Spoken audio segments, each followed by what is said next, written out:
Welcome to the Art of Money Podcast with Art McPherson. And this is the Art of Money Podcast with Art McPherson and Luke McCarty, artofmoneyradio.com for more information on the McPherson Financial Group or to schedule that initial complimentary consultation. We appreciate you listening. Now, let's get to the show. Should people on the edge of retirement delay their plans? I want you to hear this clip from University of San Diego finance professor Dan Ricardo, who told Fox Business. The message here is if you were planning to bail now or maybe next year, if you're really close to retirement, chances are that retirement dream has now been delayed at least a little bit. The markets give, the markets take, and this year they took. Really, the key action now is to try to boost, if you can, your contributions into your 401k. Don't abandon stocks completely, but review that portfolio. Make sure it's working for you relatively safely as you approach, hopefully, retirement. Delaying retirement, what are your thoughts? I think it can make sense, depending on your situation. But,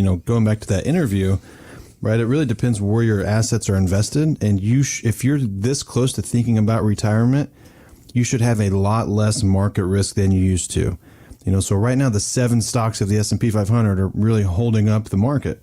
If you don't own those 7, and maybe you shouldn't, depending on your age, you're probably pretty flat for this year. So you need some alternatives. You need something that has maybe guaranteed income, right? The ability to not lose money if the market, drops from here.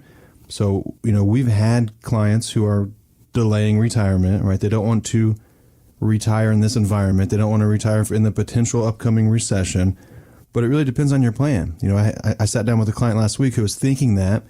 We ran the numbers, and I said, you're fine. You can retire. You can pay for your own health care, right? You can retire before 65. Let's do it if you want to. They're still a little cautious, which I get. So, when I'm in that situation as well, you kind of have a number in your head of what you want to get to.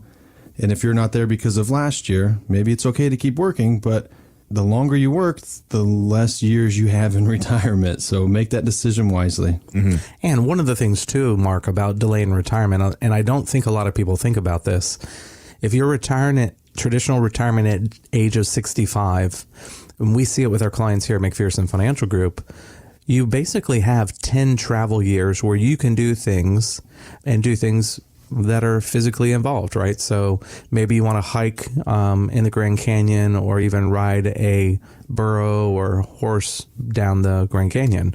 Maybe even do a little bit of whitewater rafting, whatever. Those are physical things. You might be able to do them at 65. You might not be able to do them at 75 or 80. So there's going to be limitations that happen as you retire. So your first 5 to 10 years are what Luke and I call the heavy travel years, and those are the times to really go out there and enjoy retirement. So when you're delaying that, if you're 65 and you delay it to 67, or you're 67 and you delay it to 70, you're delaying those travel years, and you're also delaying some of the best physical shape you're in, and you will be in for your retirement. So you have to consider all those options and consider that as part of your equation, because you actually have a diminished time frame that you're talking about. So if you take 2 extra years to retire, it might be 2 extra years that you can no longer do some of those trips that you thought you would be able to do. 321-425-8550. Luke, I want to go back to something you said a couple of seconds ago about sitting down with somebody and they really don't know where they're at in their retirement plans, and you say, you're doing much better than you think you are. How often does that conversation happen? It happens more than you think, and it really comes down to a budget. So when it comes to retirement, right, what do you need to live on versus, of course, what you want to live on is probably a lot bigger of a number. But what I gave this client, I gave them a range. I said, as long as you keep the budget, around $10,000 a month, you're fine. Is that doable? And they're like, oh, of course, yeah, that's doable. I said, okay, well then within our guardrails of our system, I said, okay, as long as you average 4.5% for the next 20, 25 years, this plan works. Where this plan doesn't work is if you have bad markets or your investments, dip too far below that 4% range, or if you spend more than 10 grand, or if you take out lump sums, right? You pay for a wedding, you give money to the kids, you put a new roof on, right? Well, then you're pulling out more of a withdrawal from the portfolio. So it happens, but I think when you put it into perspective of hey, here's the plan it works. Here's the scenarios where it doesn't. How do you feel about it? So if you want to have that conversation with Art or myself or someone here on the team, give us a call at 321-425-8550. Art, Luke, AI really starting to take over our daily lives through chatbots where you ask it a question and it spits out an answer. And, TIAA, they tried to ask chatbots some questions about annuities, and they found out a lot of the answers were just completely wrong.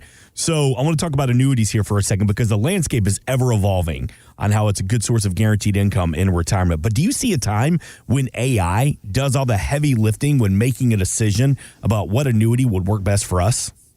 There's a time for sure. I mean, there's a lot of things artificial intelligence can do very well.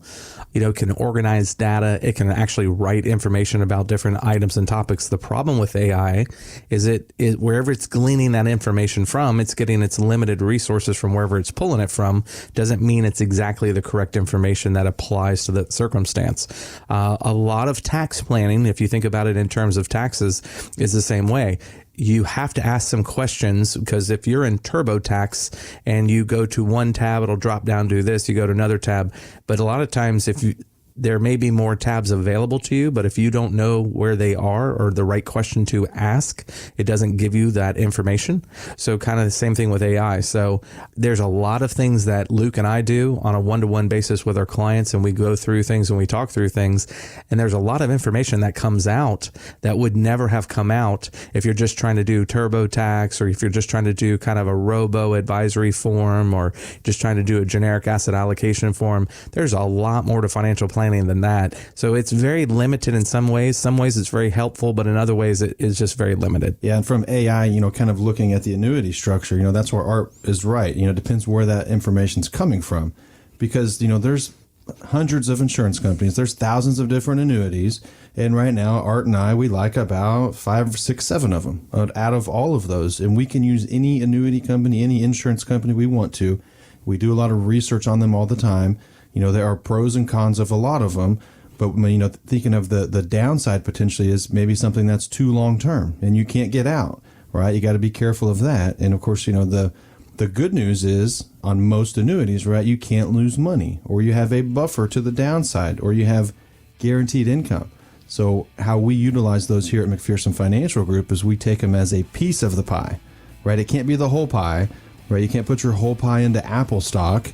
You can't put your whole pie into an annuity. You have to have certain pieces, and we piece that in there to give you diversification in a world where diversification is, I'd say, lacking right now based on the markets and the Fed. Thanks for listening. Want more from Art McPherson of McPherson Financial Group? Find us online at artofmoneyradio.com.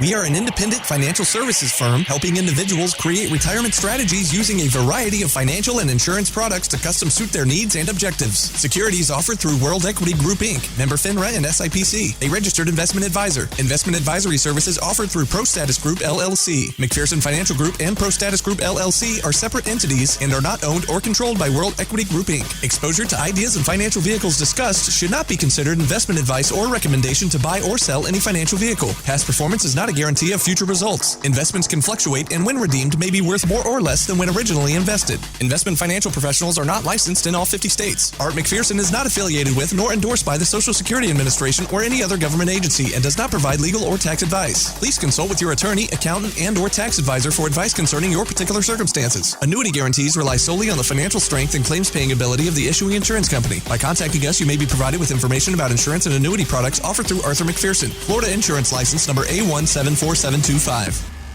Today's show has been a work of art.